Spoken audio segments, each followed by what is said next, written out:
MPA 012 इकाई 2 संगठन का स्वरूप और प्रारूप वर्गीकरण।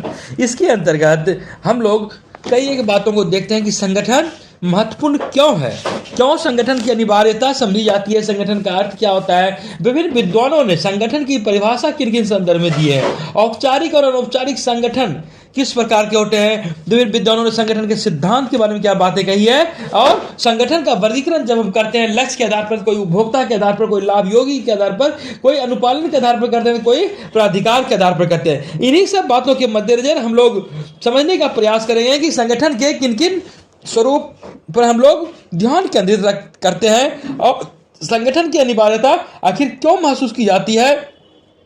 लोक प्रशासन में संगठन के माध्यम से एक जो निश्चित पूर्व निश्चित उद्देश्य है, निर्धारित उद्देश्य है, उन्हें प्राप्त करने का प्रयास किया जाता है। और प्रशासनिक व्यवस्था एक तरह से संगठित कार्यकलाप है जिसके माध्यम से लक्ष्य की पूर्ति की जाती है, और इसका लक्ष्य समाज में व्यक्ति और समूह पर काम करने का होता है, सेवाओं की व्यवस्था करना होता है। और यह भी जानते हैं कि भिन्न भिन्न व्यक्तियों के प्रयास और भ्रम और गलतफहमी से बचने के लिए पहले से ही योजना के अनुसार कार्य होते रहना चाहिए, अन्यथा समाज में वैमनस्यता की स्थिति होती है, भ्रम की स्थिति, संदेह की स्थिति कभी कभी कष्टकारी भी होती है। कार्च और कहन ने भी कहा है कि लक्ष्य के आधार पर संगठन का निर्वहन किया जाता है, जहां कर्तव्य की बात होती है, उत्तरदायित्व की बात होती है, और कहीं न कहीं संगठन में एक समन्वय देखने को मिलता है। और लोक प्रशासन के लिए संगठन आवश्यक है, संगठन हर संस्था के लिए आवश्यक है, और संगठन का रूप एक ही नहीं होता है, भिन्न भिन्न रूप में संगठन अपनी प्रासंगिकता दिखाती है, और संगठन की संरचनाएं विभिन्न रूपों में मिलकर संगठन को अलग अलग सदस्य कि जो होते हैं इसके उसके व्यवहार को कहीं न कहीं प्रभावित करते हैं, और इनकी भी एक प्रक्रिया होती है, एक माध्यम होता है जिसके माध्यम से कि संगठन कार्य करता है। एक प्रकार या अन्य प्रकार की संगठनात्मक संरचना और प्रक्रिया तैयार करके भिन्न भिन्न उद्देश्य प्राप्त किए जाते हैं। कुछ प्रयोजन लक्ष्य की प्राप्ति के लिए अस्तित्व में आता है, और जैसे कि दुनिया में जब द्वितीय विश्व युद्ध हो गया तो उसके बाद दुनिया में फिर पुनः युद्ध नहीं की स्थिति नहीं हो, विश्व युद्ध नहीं हो, मानवता मरे नहीं, और इसके लिए संयुक्त राष्ट्र संघ की स्थापना होती है, और कि युद्ध की विभीषिका से पूरी दुनिया को बचाया जा सके। और देखते हैं कि औपचारिक संगठन के अंतर्गत उसके अंदर कहीं न कहीं एक मानवीय प्रयास होते हैं, जो कि सहयोगात्मक मानवीय प्रयास के संदर्भ में हम देखते हैं। इसके साथ साथ सरकारी एजेंसी के भी उदाहरण दिखते हैं हमें, संगठन के रूप में निजी कंपनियां दिखती है, ट्रेड यूनियन होती है, धार्मिक संस्थाएं, अस्पताल, स्कूल, कॉलेज, यूनिवर्सिटी, व्यावसायिक संस्था, राजनीतिक दल, अन्य ऐसे संगठन दिखते हैं जिससे कि व्यक्ति जुड़ा हुआ है और वह संगठन अपने उद्देश्य की प्राप्ति में लगे रहते हैं। और हम जानते हैं यहाँ पर कि डेविड एच रोजेनब्लूम ने भी कहा है कि प्रशासनिक कार्यकलाप का संगठन सबसे पहले आता है, या प्रश्नों का समाधान करना है जिससे लोक प्रशासन के विद्यार्थी और व्यवसायिक को जुड़ना चाहिए। इन सब संदर्भों में हम लोग आगे संगठन को देखने की कोशिश करते हैं। हम लोग देखते हैं अब संगठन महत्वपूर्ण क्यों है। दरअसल संगठन का महत्व जीवन के हर मोड़ पर दिखता है। संगठन की अनिवार्यता दिनों दिन बढ़ती जा रही है। मानव समाज है तो संगठन की अनिवार्यता है।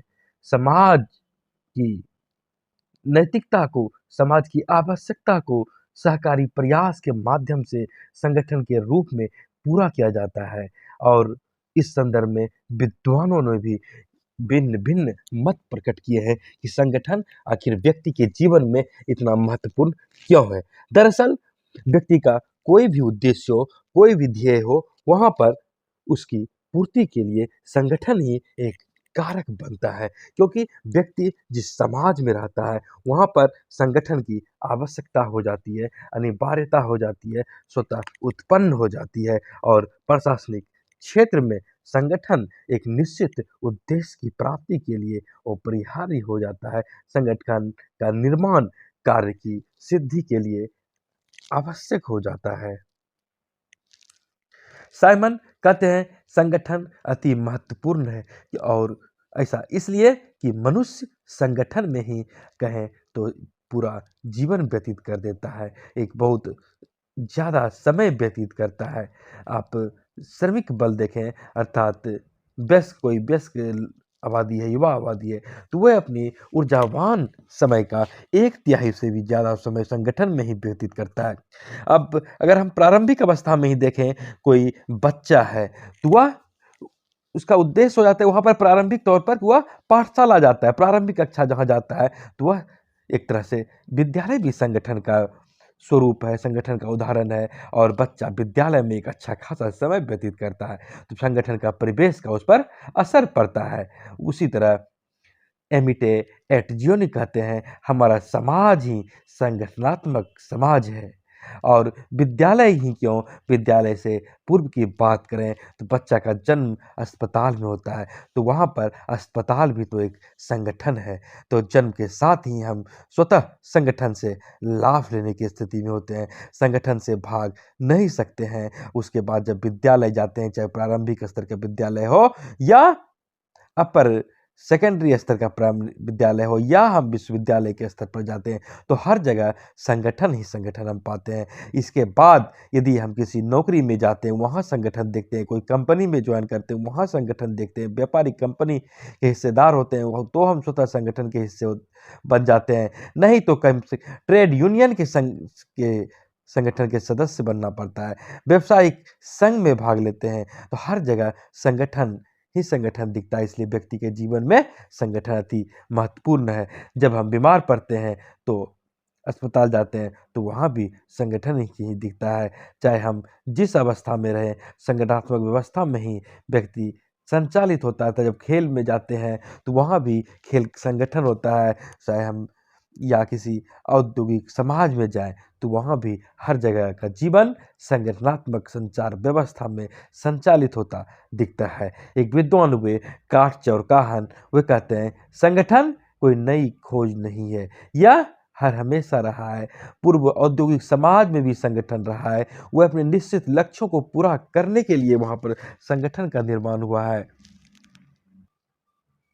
भारतीय संदर्भ में ही देखें, जैसे संविधान का निर्माण हुआ, तो संविधान सभा एक संगठन का निर्माण किया गया। उसके पहले अगर हम देखें कि भारतीय राष्ट्रीय कांग्रेस का ही गठन हुआ, उसके नेतृत्व में देश आज़ाद हुआ, तो कहीं ना कहीं अगर हम 1885 की ही बात करते हैं, ए.ओ. ह्यूम ने जिस भारतीय राष्ट्रीय कांग्रेस की स्थापना की, तो वहाँ भी संगठन की आवश्यकता हुई। इसलिए आवश्यकता हुई कि भारतीय राष्ट्रवाद से जो प्रेरित लोग हैं, वह देश की आवाज़ बन सके, देश की आवाज़ को आगे बढ़ा सके। हर जगह संगठन की आवश्यकता हमें दिखती है। किसी भी कार्य के लिए में संगठन की आवश्यकता पड़ती है। हाँ, यह अलग बात है, हर हमेशा नए कार्य के लिए नए संगठन की स्थापना नहीं होती है। ऐसा संभव नहीं है। जो नए काम होते हैं वो पुराने संगठन के द्वारा ही संभाला जाता है, उसके द्वारा ही किया जाता है। और यह अलग बात है कि कभी-कभी नए संगठन का निर्माण भी होता है, और जिस तरह नए-नए संगठन का निर्माण होता रहता है, उसी तरह पुराने संगठन भी स्वतः विघटित होते रहते हैं। सामाजिक परिवेश में संगठन अनिवार्य है, मानव संबंध में संगठन अनिवार्य है, व्यक्ति संगठन से जुड़ा हुआ रहता है। और समाजशास्त्री उन्हें स्वीकारा भी है कि अगर हम समकालीन समाज में ही देखें, तो संगठन एक महत्वपूर्ण संस्था के रूप में उभरी हुई दिखती है। संगठन के माध्यम से ही व्यक्ति अपना अभिष्ट लक्ष्य की प्राप्ति करने में सहायक होता है, सफल होता है। हम लोग देखते हैं अब संगठन का अर्थ और परिभाषा। विभिन्न विद्वानों द्वारा संगठन के संदर्भ में क्या क्या बातें कही गई है। दरअसल संगठन ऑर्गेनाइजिंग शब्द ऑर्गेनाइज्म से बना है, और ऑर्गेनाइज्म का अर्थ होता है एक ऐसी विधि में एकीकृत भाग या कोई एक घटक युक्त संरचना जो समग्र के प्रति उनका संबंध एक दूसरे के संबंध को नियंत्रित करता है। और यह भी समझ लें कि संगठन को विभिन्न विद्वानों ने अपने अपने ढंग से परिभाषित किया है। यद्यपि कि सामान्य तौर पर हम जानते हैं कि संगठन में एक रूपरेखा बनाई जाती है, एक उद्देश्य होता है, इस उद्देश्य की पूर्ति संगठन के माध्यम से की जाती है। और कोई जो रूपरेखा बनती है संगठन में, कोई लक्ष्य निर्धारण करना होता है, उसका निर्माण भी वही इसी संगठन में होता है, उसका नियोजन भी उसी संगठन के द्वारा होता है और उसके कर्मचारियों की नियुक्ति भी इसी के द्वारा होता है और सब मिलकर पुनः अंत में एक संगठन, बृहत संगठन पुनः तैयार हो जाता है। खैर, यहाँ पर विभिन्न विद्वानों ने जो बातें कही है इस संदर्भ में हम देखते हैं कि एक विद्वान हुए विक्टर ए थॉम्पसन कहते हैं, संगठन कुछ घोषित निश्चित उद्देश्य प्राप्त करने में सहयोग करने वाले बहुत से विशेषज्ञों का तर्कसंगत और अवैयक्तिक एकीकरण है। चेस्टर बर्नार्ड कहते हैं, संगठन दो या अधिक व्यक्तियों का सतर्कता से समन्वित व्यक्तिक कार्य या बल की प्रणाली है। मिलवर्ड कहते हैं, स्वयं संगठन कुछ नहीं करता, जिन कर्मचारियों से मिलकर संगठन बनता है वही कार्य करते हैं। जे.डी. मुने कहते हैं, संगठन प्रत्येक मानवीय संस्था का रूप है। संगठन प्रत्येक मानवीय संस्था का रूप है जो सामूहिक लक्ष्य की प्राप्ति के लिए होता है। पिफनर कहते हैं कि व्यक्ति का व्यक्तियों और समूह का समूहों के साथ संबंधों को इस तरीके से जोड़ना कि व्यवस्थित ढंग से श्रम विभाजन हो सके, यही संगठन है। प्रशासनिक चिंतक लूथर गुलिक ने कहा है कि सत्ता की औपचारिक संरचना को संगठन कहते हैं। सत्ता की औपचारिक संरचना को संगठन कहते हैं, जिसके माध्यम से कार्य की उप शाखाओं को प्रबंधित, सुनिश्चित और समन्वित किया जाता है ताकि निश्चित उद्देश्य की पूर्ति हो सके। साइमन कहते हैं, हर्बर्ट साइमन, संगठन का अभिप्राय सहयोगशील प्रयास की योजनाबद्ध प्रणाली है जिसमें प्रत्येक सहभागी को निश्चित भूमिका तथा कर्तव्य निभाना है तथा कार्य निष्पादन करना है।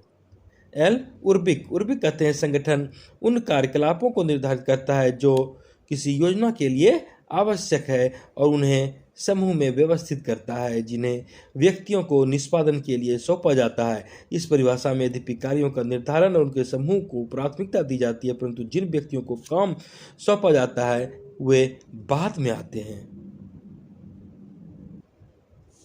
मैक्स वेबर कहते हैं, संगठन निगम समूह अर्थात सामाजिक संबंध है जो या तो बंद है या नियमों द्वारा बाहरी व्यक्तियों का प्रवेश सीमित करता है।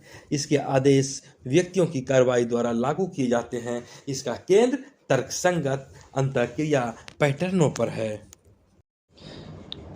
हम लोग देखते हैं औपचारिक एवं अनौपचारिक संगठन। यह समझ लें कि औपचारिक संगठन अपने लक्ष्य की प्राप्ति के लिए स्पष्ट प्रयोजन स्थापित करता है या अपने आप में एक औपचारिक परिस्थिति की संरचना लिए होती है और अपने लक्ष्य प्राप्ति के लिए स्पष्ट लक्ष्य और नियम के अनुसार चलता है। साइमन, स्मिथबर्ग, थॉम्पसन आदि विद्वानों की राय देखें तो वे लोग कहते हैं कि औपचारिक संगठन का अभिप्राय है कि व्यवहार और संबंध का वह पैटर्न जिसे संगठन के सदस्यों के लिए विमर्श पूर्व और युक्त ढंग से योजनाबद्ध किया जाता है। चेस्टर बर्नार्ड भी कहते हैं कि औपचारिक संगठन दो या अधिक व्यक्तियों की सतर्कता से समन्वित कार्यकलापों या बलों की प्रणाली है और यह संगठन अस्तित्व में तब आता है जब एक दूसरे से व्यक्ति में संपर्क स्थापित होता है।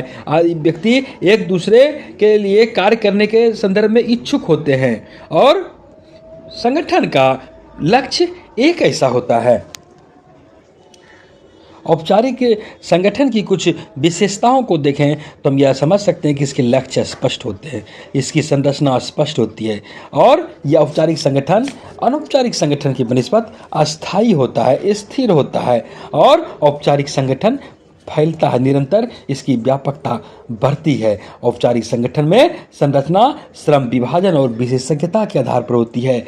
औपचारिक संगठन विस्तृत स्वरूप में होता है, इसका संगठन विकसित होता है और जो संरचना होती है वह श्रम विभाजन पर आधारित होता है और जो निष्पादित किए जाने वाले कार्य होते हैं उस अनुरूप इसकी संरचना होती है।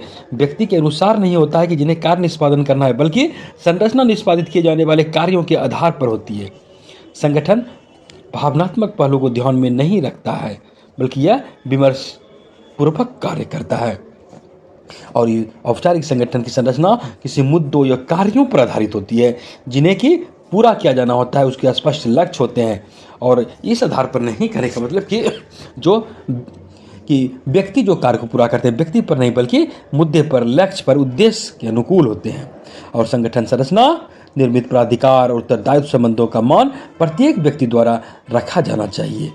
और यह भी कहा जाता है कि संगठन में जो प्राय संगठन के चार्ट बनाए जाते हैं और उस अनुरूप कार्य होते रहते हैं, चाहे वो बड़े अधिकारी रहे या छोटे पदधारी रहे, सभी को औपचारिक संगठन के जो निर्मित चार्ट होते हैं उसके अनुकूल काम करना पड़ता है। सचिव से लेकर निम्न स्तर तक के व्यक्ति तक सभी पद संगठन के औपचारिक चार्ट में होते हैं, जो सबों को मिलकर कार्य करना होता है। हम यह भी कह सकते हैं कि औपचारिक संगठन में कोई कार्मिक है उसका वास्तविक व्यवहार वैसा नहीं होता जिससे कि हमेशा कुछ लोग उससे आशा करते हैं, बल्कि वे अपने संगठन के निर्णय के अनुरूप कार्य करने को बाध्य होते हैं। अनौपचारिक संगठन, इनफॉर्मल ऑर्गेनाइजेशन को देखें तो यह औपचारिक संगठन की परछाई संगठन के रूप में प्रसिद्ध है।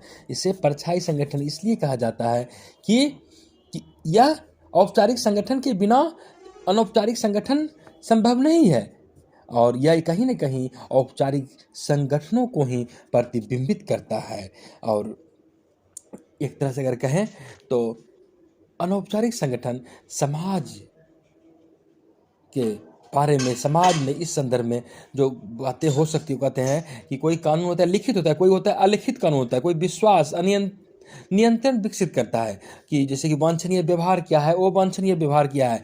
यही है जिसे अनौपचारिक संगठन भी करता है। लोग समूह में एक समान सोचते हैं और एक जैसा करते हैं, और यह सतत सहयोग, सामान्य मूल्य, व्यवहार की समान संहिता को कहें तो एक तरह से उत्पन्न करता है। अनौपचारिक संगठन में इसकी सदस्यता की गणना करना कठिन होता है, निश्चित करना कठिन होता है, क्योंकि यह सदस्यों में परस्पर बिना किसी क्रिया के निश्चित उद्देश्य की होती है। और अगर हम कहें तो अनौपचारिक संगठन के सदस्य के सम्मुख कोई निश्चित या ऐसे कोई विशेष उद्देश्य नहीं होते हैं कि जिस पर कि वे आम सहमति बनाते हैं, बल्कि एक तरह से कहें तो यह समूह के सदस्यों को समान नियम पालन करने के लिए बाध्य करते हैं। ये उन पर जुर्माना करने का, दंड देने का बहुत प्रभावकारी संगठन है जो इन नियमों का उल्लंघन करते हैं। हालांकि अनौपचारिक संगठन का नेतृत्व भी अनौपचारिक ही होता है, लेकिन इन सब के बावजूद अनौपचारिक संगठन के लोग सदस्य बनते हैं। इसलिए बनते हैं कि कहीं न कहीं यह अनौपचारिक समूह सांस्कृतिक मूल्यों को बनाए रखता है। यह सदस्यों को अपने उद्देश्य की पूर्ति में कहें तो सहायता करता है, सदस्यों में तादात्म्य की भावना उत्पन्न करता है। सदस्य इसके द्वारा वांछनीय और अवांछनीय व्यवहार का ज्ञान प्राप्त करते हैं, एक तरह से मनोवैज्ञानिक सांत्वना प्राप्त करते हैं। और हम यह भी कह सकते हैं कि अनौपचारिक संगठन कहीं न कहीं सदस्यों में सुरक्षा की भावना तो पैदा ही करता है, उसके प्रभाव को भी बढ़ाता है और उनमें किसी न किसी प्रकार की सृजनशीलता को प्रोत्साहित करता है। संगठन के संदर्भ में हेनरी फेयोल द्वारा दिए गए 14 सिद्धांतों का हम लोग वर्णन करेंगे।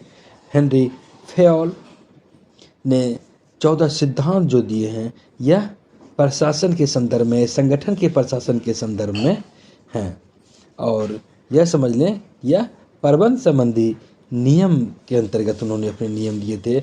और हेनरी फेयोल एक सिद्धांतकार, एक प्रशासनिक चिंतक के रूप में, और बल्कि कहें तो फ्रांस के एक उद्योगपति थे, और यह भी टेलर के समकालीन थे। जब प्रबंधन का विकास हो रहा था, प्रशासनिक चिंतक टेलर के विचार सामने आए थे, उसी समय हेनरी फेयोल ने भी प्रबंधन के संदर्भ में अपनी 14 सूत्री नियम बताए थे। और प्रबंध करने का अर्थ भविष्यवाणी के संदर्भ में, नियोजन के संदर्भ में, संगठन करने के संदर्भ में, आदेश, समन्वय, नियंत्रण आदि के संदर्भ में लगाते हैं। यहाँ पर 14 नियम जो वे बताए थे, इनमें है कार्य विभाजन, उत्तरदायित्व, सत्ता, अनुशासन, आदेश की एकता, निर्देशन की एकता, समान हित के लिए व्यक्तिगत हित का दमन, क्रमिक का पारिश्रमिक, केंद्रीकरण, पदानुक्रम, आदेश, समानता, पहल शक्ति, कार्यकाल का स्थायित्व, हल करने की भावना आदि नियम का जिक्र हेनरी फेयोल ने किया है।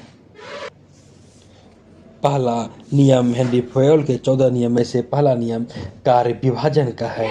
कार्य विभाजन होने से काम को बांट देने की प्रवृत्ति होती है। इसीलिए व्यक्ति हो या समूह तो उनका लक्ष्य स्पष्ट हो जाता है और उसी संदर्भ में वे प्रयास करते हैं, उनके प्रयास का क्षेत्र छोटा हो जाता है, उनकी अभ्यास की शक्ति बढ़ती है और वे अपने परिश्रम को एक सही दिशा में लगाते हैं और जिससे कि कार्य बेहतर होता है। सत्ता और उत्तरदायित्व को देखें तो सत्ता अर्थात प्रबंधक को आदेश देने का अधिकार होता है और वह अधिकार का एक तरह से दूसरा उपसिद्धांत बन जाता है उत्तरदायित्व, क्योंकि अधिकार जब होता है तो वहाँ पर उसके कुछ जिम्मेवारी भी तय हो जाती है और एक तरह से यह उत्तराधिकार आदेश के प्रतिपक्ष के रूप में सामने आता है। अधिकार का जब प्रयोग किया जाता है तो उसके कुछ उत्तरदायित्व भी स्वाभाविक रूप से अस्तित्व में आ जाते हैं और हम यह कह सकते हैं कि सत्ता का प्रयोग जब भी होगा तो वहाँ पर उत्तरदायित्व की भी भावना उत्पन्न होगी। तीसरा अनुशासन। अनुशासन एक तरह का आज्ञा पालन की बात हो जाती है, एक तरह का अनौपचारिक समझौता का यहाँ पर निर्वहन किया जाता है, आदर सम्मान का भाव होता है और संगठन के सभी सदस्य आपस में एक तरह का अनौपचारिक करार के रूप में व्यवहार करते हैं। इससे संगठन के सभी सदस्यों को लाभ होता है, अंततः संगठन को लाभ मिलता है। आदेश की एकता या कमांड की एकता, यूनिटी ऑफ कमांड भी इसे कहते हैं।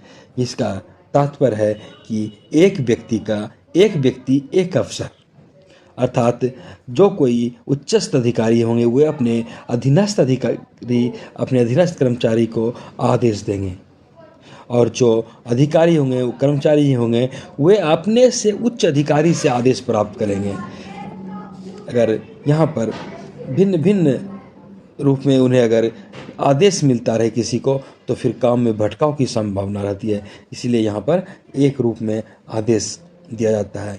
और दूसरी बात है निर्देशन की एकता, अर्थात प्रत्येक कर्मचारी का एक प्रमुख और प्रत्येक कार्यकारी के लिए एक योजना, एक लक्ष्य के साथ एक क्रिया समूह के लिए एक ही नेतृत्व होता है और एक नेतृत्व के अंतर्गत एक योजना बनाकर यहाँ पर काम लिया जाता है। सामान्य हित के लिए व्यक्तिगत हित का दमन, अर्थात कोई व्यक्ति का हित समूह के हित से छोटा ही होगा। व्यक्ति अथवा समूह के हित पर सामान्य भलाई हावी नहीं होती है, अर्थात व्यक्ति का जो हित है वह समूह पूरे संगठन पर हावी नहीं होगी। संगठन का हित व्यक्ति और सामूहिक हित के ऊपर की बात होती है। अब देखते हैं कार्मिक का पारिश्रमिक या इसे वेतन के रूप में भी देखते हैं। वेतन हर एक कर्मचारी को मिलना चाहिए, क्योंकि कोई कर्मचारी यदि अपनी सेवा देता है तो उसे उचित पारिश्रमिक भी मिलना चाहिए, तभी काम के प्रति न्याय होता है और कर्मचारी में उत्साह भी बना रहता है। और यदि अत्यधिक भुगतान भी हो जाए तो इतना इस सीमा तक ही हो कि वहाँ पर तर्कसंगत वह दिखे, ऐसा नहीं कि उसमें उतार और चढ़ाव जैसी बात हो, किसी तरह का किसी के साथ पक्षपात की बात हो। केंद्रीकरण से आशय होता है कि समग्र उत्तरदायित्व जो शीर्ष कार्यपालक हो गए वही केंद्रीकृत होता है। और देखते हैं पदानुक्रम, पद सोपान, इसे स्केलर चेन भी कहा जाता है, अर्थात संगठन के ऊपर से लेकर नीचे तक सत्ता की एक श्रृंखला, सत्ता की एक रेखा, शीर्ष स्तर से नीचे स्तर तक के पदानुक्रम की व्यवस्था और साथ साथ सबों में एक सत्ता की व्यवस्था, एक प्राधिकार की एक श्रृंखला, ऊपर के अधिकारी उसके नीचे का अधिकारी, उस नीचे उसके नीचे का अधिकारी, इस तरह की बातें। आदेश अर्थात प्रत्येक वस्तु के लिए स्थान उसके स्थान में होता है। जैसे कि कर्मचारी उसी कार्य को अपनाता है जिसमें वो अपने आप को सबसे अधिक प्रभावी सेवा दे सकता है। और समानता की बात, अर्थात संगठन को जो नियोक्ता कर्मचारी संबंध होते हैं वहाँ पर मैत्रीपूर्ण भावना, न्याय के आधार पर समानता के वातावरण को प्रोत्साहित करना चाहिए ताकि सभी कर्मचारी अपनी ड्यूटी पूरी निष्ठा से निभा सके। कार्यकाल का अस्थायित्व, अर्थात नियत स्थान पर लगातार रहने के लिए पर्याप्त समय दिया जाना चाहिए ताकि कर्मचारी अपने कार्य कि पर व्यवस्थित हो सके और कार्य की आवश्यकता के अनुकूल खुद को समायोजित कर सके। पहल शक्ति, इंटेंसिव पावर, सत्ता और अनुशासन की सीमाओं में रहकर संगठन के सभी स्तर के पदाधिकारियों को पहल शक्ति दिखाने के लिए प्रोत्साहित किया जाए। कर्मचारी को अपनी दक्षता और सहभागिता की भावना को सुधारने की दृष्टि से कहें तो अपनी पहल शक्ति दिखाने के पर्याप्त अवसर मिलने चाहिए, तभी उनकी दक्षता का लाभ संगठन को मिलेगा। और हल भावना, अर्थात टीम वर्क के साथ मिलजुल कर किसी भी समस्या का समाधान करना, अपने आपको समूह में, संगठन में सौहार्द बनाए रखना, एकता बनाए रखना और व्यक्ति के साथ, संगठन के लोगों के साथ मिलजुल कर रहना और सामूहिक कार्य की आवश्यकता में योगदान देना संगठन की यह बहुत बड़ी शक्ति होती है। और यह टीम वर्क या मिलजुल कर की करने की भावना को प्रोत्साहित करना चाहिए। संगठन के सिद्धांत के संदर्भ में लूथर गुलिक के 10 सिद्धांतों का जिक्र करते हैं। कार्य या विशेषज्ञता का विभाजन, विभागीय संगठन के आधार, पदानुक्रम द्वारा समन्वय, विवेचित समन्वय, समितियों के माध्यम से समन्वय, विकेंद्रीकरण, कमांड की एकता, स्टाफ और लाइन, प्रत्यायोजन और नियंत्रण का विस्तार। यहाँ पर अगर थोड़ा बात समझने की हम लोग कोशिश करें तो कार्य या विशेषज्ञता का विभाजन, जैसा कि लूथर गुलिक का मानना है कि कार्य विभाजन संगठन की नींव है, यह संगठन का आधार है, संगठन के लिए यही कार्य विभाजन कारण बनता है। और यहाँ पर कार्य या विशेषज्ञता का विभाजन, अर्थात विशेषज्ञता के बिना प्रशासन अपने उद्देश्य को प्राप्त नहीं कर पाएगा। प्रशासन के लिए विशेषज्ञ का होना, प्रशासक के लिए विशेषज्ञ का होना अति आवश्यक है और उसी आधार पर कार्य का विभाजन होता है, तभी अच्छे प्रयासों से और अच्छा बेहतर परिणाम आता है। विभागीय संगठन के आधार, अर्थात विभाग प्रशासनिक ढांचे का एक उप विभाजन के सदृश होता है और वहाँ पर विभाग के में संगठन ही संगठन के लिए एक आधार का काम करता है, वही वहाँ पर उसमें व्यापकता लाता है। वहाँ पर एक केंद्रीकरण की बात होती है और फिर कोई कार्यपालक मुख्य रूप में उसके अधीन अन्य सभी होते हैं। और पदानुक्रम द्वारा समन्वय, यदि इसको देखें तो एक तरह का पदानुक्रम की बातें होती है, मतलब कि जो भी अधिकारी है उसके ऊपर के अधिकारी अलग, उसके बाद उसके ऊपर के अधिकारी, एक तरह से कहें तो निर्देशन की बात होती है और एक तरह से कहें तो नियंत्रण की बात होती है। सत्ता सब में स्पष्ट रूप से होती है और उच्च पद से निम्न पद और निम्न से निम्नतर पद, इस तरह का एक तरह का पद सोपानिक प्रक्रिया के संदर्भ में समन्वय बनाए रहने की बात होती है। संगठन में विवेचित समन्वय अति आवश्यक होता है। एक दूसरे के साथ समन्वय बनाकर ही बेहतर परिणाम आता है। और कोई भी विशेष पद पर काम करने वाले कार्मिक हैं जो संगठन में विभिन्न क्रियाएं की जाती है, तो वहाँ पर यह जरूरी हो जाता है कि जो शेष काम बट हैं उसे बांट दिया जाए, सभी क्रियाओं को व्यवस्थित रूप से बांटा जाए, परस्पर रूप से न सिर्फ बांटा जाए बल्कि संबंधित किया जाए और इसी को समन्वय क्या कहते हैं। और इसके समन्वय के माध्यम से ही एक तरह से एकता बनाई रखी जाती है और खर्च में बचत कहीं तो लाई जाती है। उसके बाद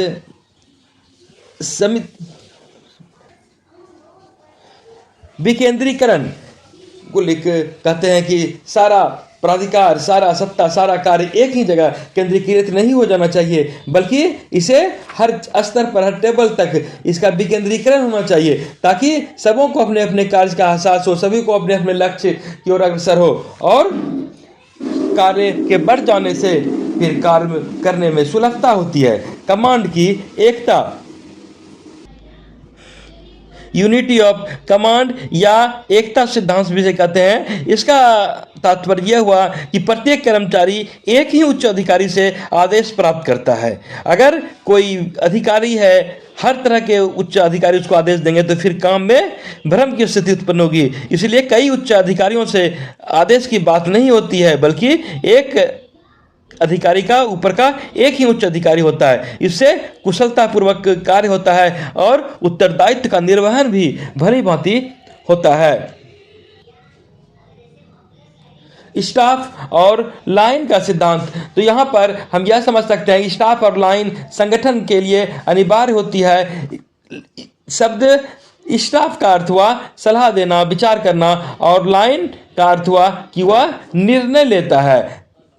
लाइन का अर्थ कि वह निर्णय लेगा, कोई कार्य का निष्पादन करने की उसमें शक्ति होगी, उसमें वह सत्ता होगी, उसको वह कार्य करने का वैधता लिए हुए होती है, उसे कानूनन उसे वैधता प्राप्त होती है। और स्टाफ का अर्थ हुआ सिर्फ वह सलाह विचार मशविरा कर सकता है।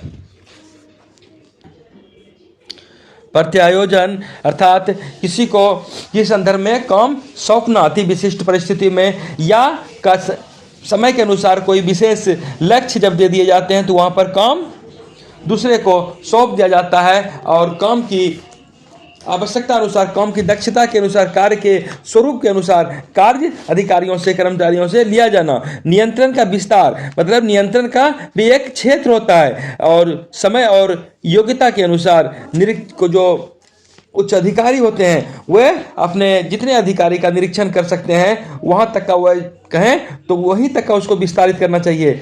और उसका यदि सीमांकन नहीं होगा तो फिर प्रभावी निरीक्षण नहीं हो सकता है। और निरीक्षण की क्योंकि ऐसा इसलिए क्योंकि निरीक्षण की भी कोई सीमा हो सकती है। अधीनस्थ अधिकारियों का प्रभावी निरीक्षण एक कुशल निरीक्षक ही कर सकता है, इसलिए यहाँ पर इसका भी एक सीमा तक विस्तार करना चाहिए।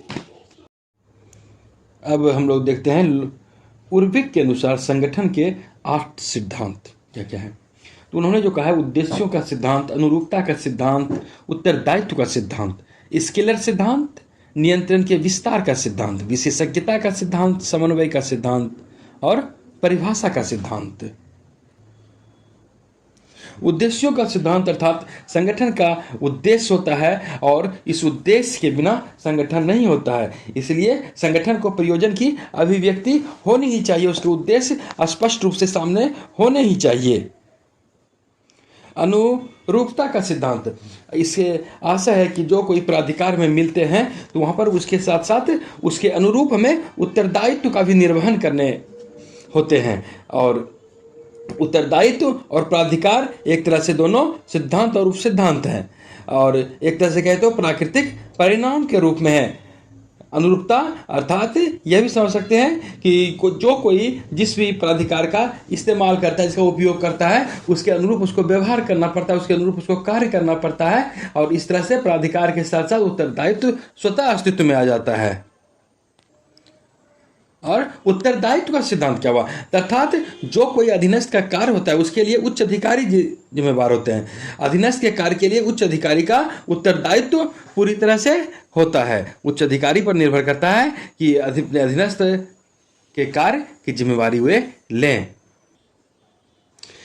स्केलर का सिद्धांत अर्थात पदानुक्रम का सिद्धांत, पदसोपान का सिद्धांत, इसके अंतर्गत जो कोई वस्तु होती है या कोई एक श्रृंखला के रूप में होती है जिसका कि ऊपर उच्चस्थ पदाधिकारी क्रमशः नीचे निम्नस्थ पदाधिकारी होते हैं और एक तरह से कहें तो ड्यूटी की ग्रेडिंग होती है। हर स्तर के अधिकारी का अपना अपना ड्यूटी होता है, अपना अपना उत्तरदायित्व होता है, अपना अपना कर्तव्य होता है और हर कोई अपने से जस्ट ऊपर के अधिकारी का बात मानने को बाध्य होते हैं और हर कोई उच्च अधिकारी नीचे के अधिकारी का उत्तरदायित्व उनके ऊपर होता है।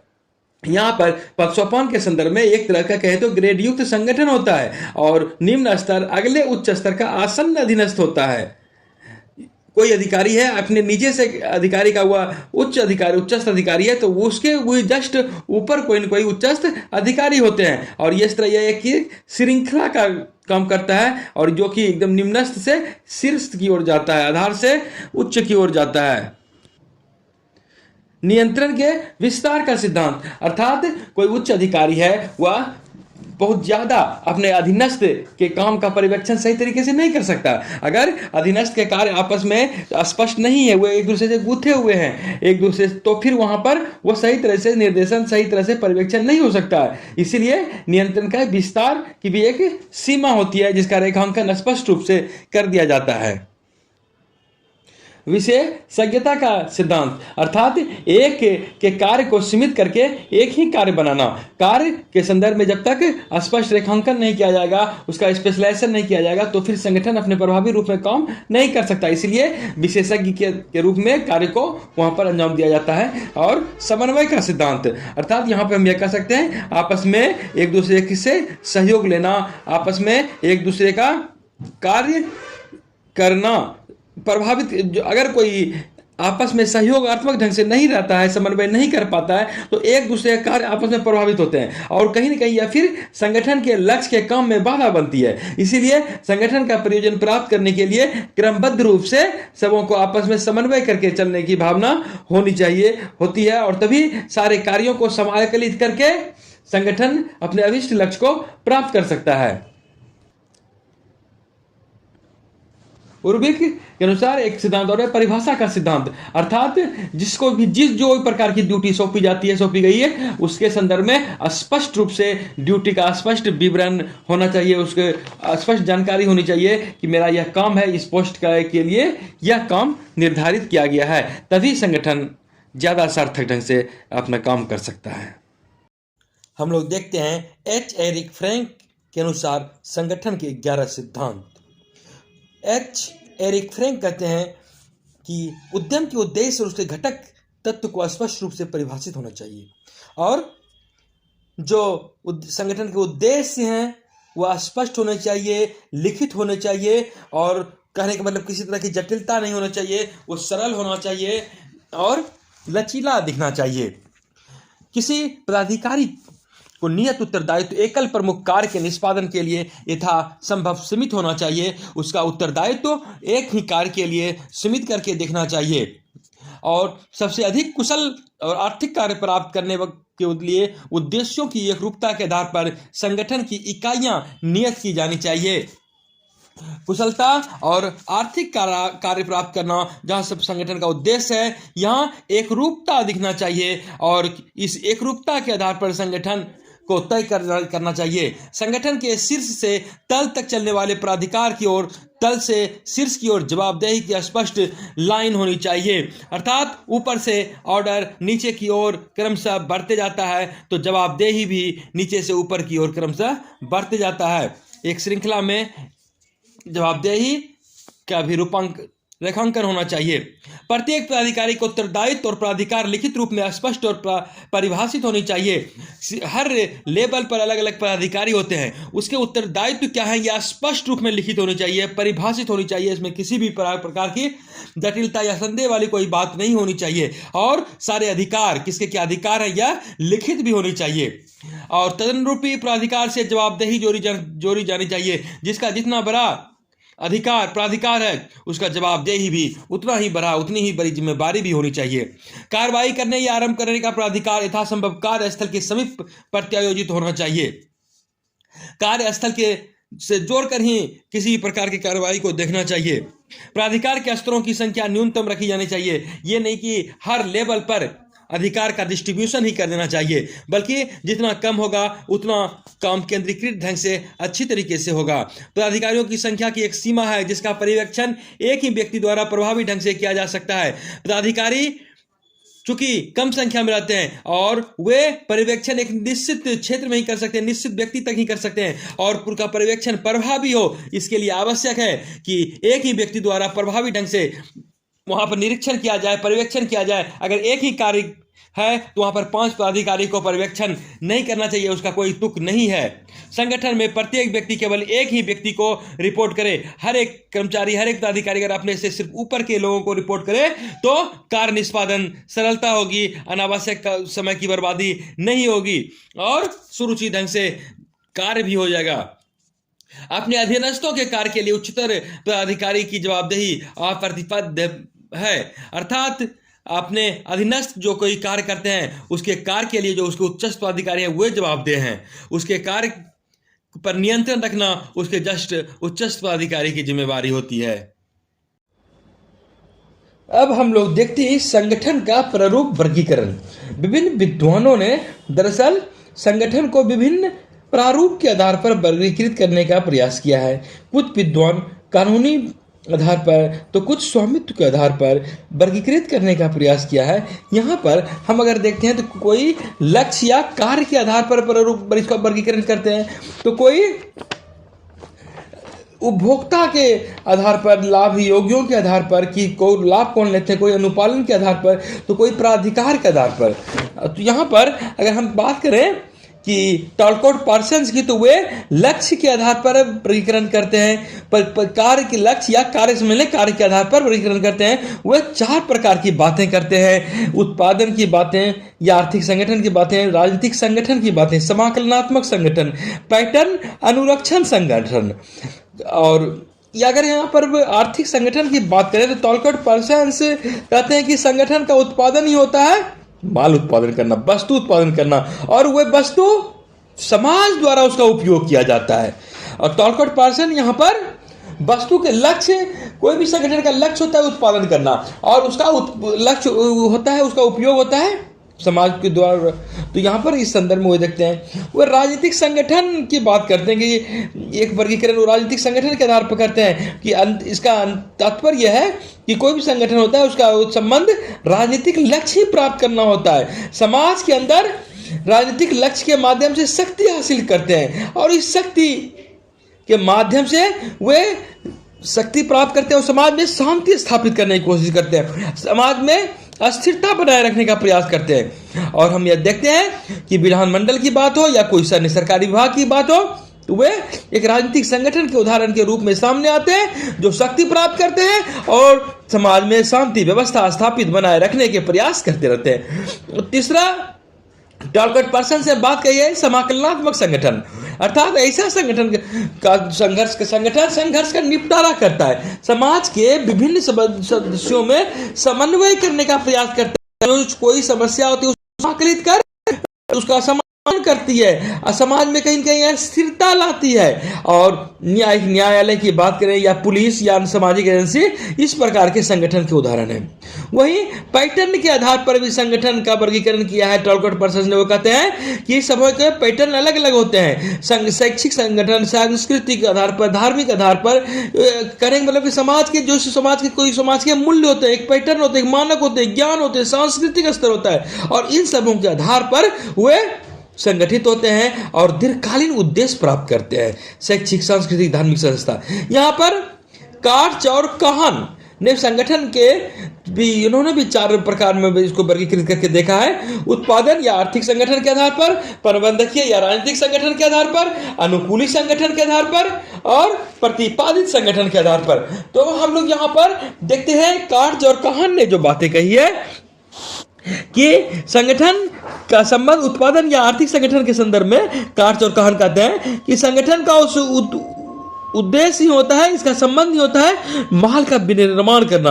और यह किसके लिए? तो यह लोगों के लिए। और जो आवश्यक सेवाएं होती है, जो आवश्यक वस्तु का प्रावधान होना चाहिए, जो आधारभूत संरचना होती है, उसका निर्माण करना इसका एक उद्देश्य होता है। और इसका लक्ष्य हमें होता है उत्पन्न चाहिए।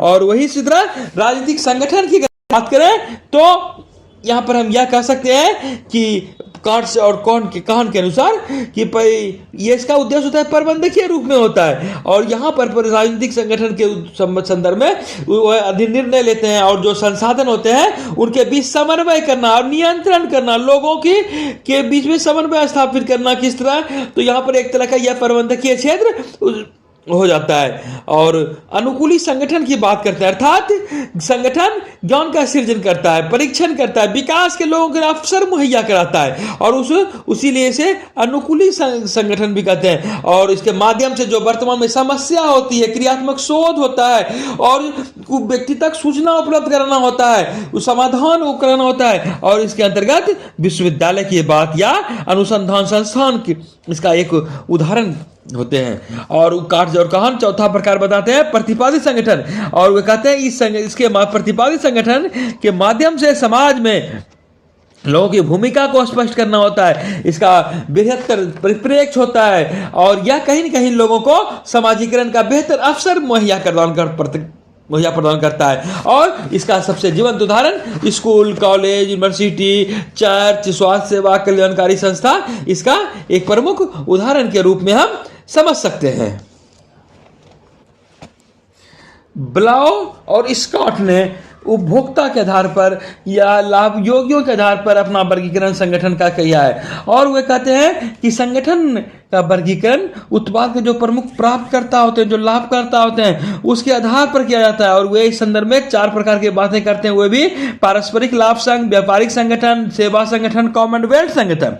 इसके माध्यम से वे कहते हैं कि जो मुख्य लाभ योगी संगठन होते हैं उसका वह स्वयं उसका सदस्य होता है, जैसे कि राजनीतिक दल होता है, यह लाभ प्राप्त करना चाहता है और वह स्वयं उसका सदस्य भी होता है। ट्रेड यूनियन इसका उदाहरण है, व्यावसायिक संघ इसका उदाहरण है, कोई धार्मिक निकाय इसका एक उदाहरण है।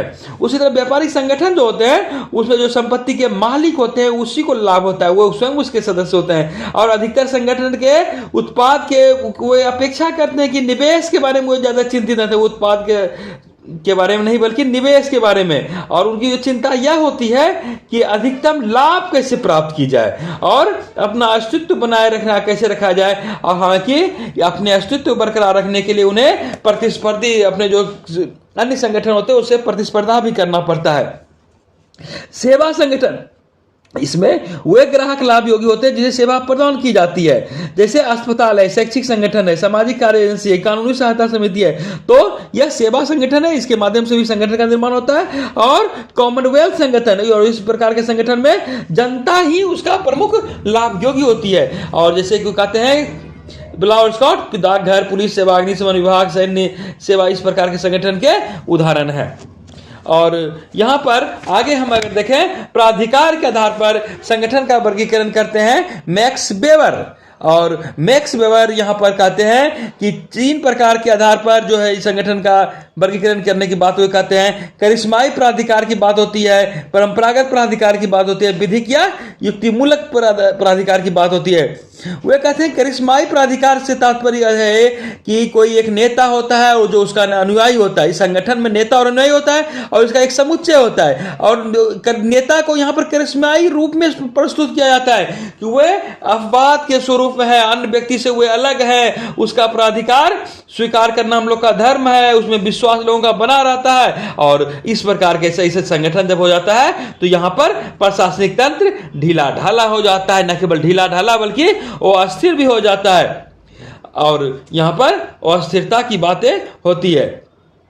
मैक्स वेबर दूसरे प्रकार की बातों में कहते हैं परंपरागत प्रकार की बातों में कहते हैं कि परंपरागत अधिकार के अंदर ट्रेडिशनल अथॉरिटी इसके अंतर्गत होती है। और यहां पर जो बातें होती है, जो कर्मचारी होते हैं, जो अनुयायी होते हैं संगठन में, वे उस व्यक्ति को स्वीकार लेते हैं जो वर्षों से जो परंपरागत रूप में चली आ रही है, और एक तरह से उस पद को वे स्वीकारते हैं, मानते हैं, उसके प्रभुत्व में रहना पसंद करते हैं। और इस प्रकार के संगठन में प्रशासनिक तंत्र में व्यक्तिगत संबंध जो है एक तरह से कहीं कहीं नौकरशाही के साथ एक सामंती और अधिपति वाली हो जाती है।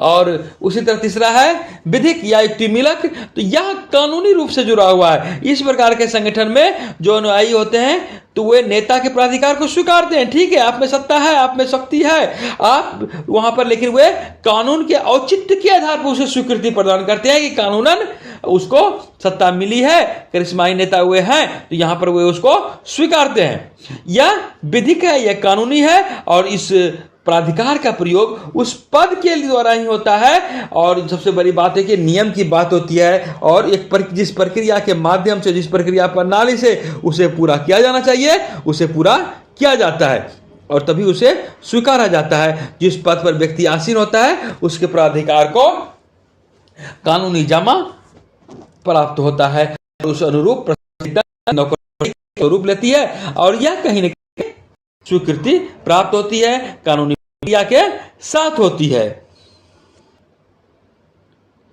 अब यहाँ पर आगे देखते हैं संगठन का वर्णन लूथर गुलिग ने अपने 4 P के आधार पर किया है। पी से पर्पस, पी से प्रोसेस, पी से पर्सनल क्लाइंट और पी से प्लेस स्थान। अर्थात यहाँ पर वे कहते हैं प्रयोजन, पी से प्रयोजन पर्पस।